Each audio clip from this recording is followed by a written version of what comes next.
السلام علیکم ورحمۃ اللہ وبرکاتہ۔ آئیے آپ کا ہمارے کاؤنٹر پر استقبال ہے۔ امن یجیب المضطر اذا دعاہ ویکشف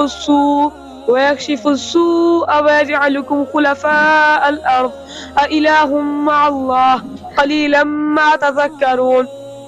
بھلا وہ کون ہے کہ جب کوئی بے قرار اسے پکارتا ہے تو وہ اس کی دعا قبول کرتا ہے اور تکلیف کو دور کر دیتا ہے، اور جو تمہیں زمین کا خلیفہ بناتا ہے۔ کیا پھر بھی تم کہتے ہو کہ اللہ کے ساتھ اور خدا ہے؟ نہیں، بلکہ تم بہت کم نصیحت قبول کرتے ہو۔ اللہ تعالیٰ نے بے بس مجبور کی دعا قبول کرنے کا ذمہ لے لیا ہے،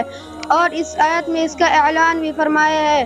جس کی اصل وجہ یہ ہے کہ دنیا کے سب سہاروں سے مایوس ہو کر صرف اللہ تعالیٰ کو کارساز سمجھ کر دعا کرنا اخلاص کا سرمایہ ہے، اور اللہ تعالیٰ کے نزدیک اخلاص کا بہت بڑا درجہ ہے۔ وہ جس کسی بندے سے پایا جائے، خواہ وہ مومن ہو یا کافر، متقی ہو یا فاسق و فاجر، اس کی اخلاص کی برکت سے رحمت حق متوجہ ہوتی ہے۔ جیسا کہ حق تعالیٰ نے کفار کا حال ذکر فرمایا ہے کہ جب یہ کفار دریا میں ہوتے ہیں اور کشتی سب طرف سے موجوں کی لپیٹ میں آ جاتی ہے اور یہ لوگ گویا آنکھوں کے سامنے اپنی موت کو کھڑا دیکھ لیتے ہیں،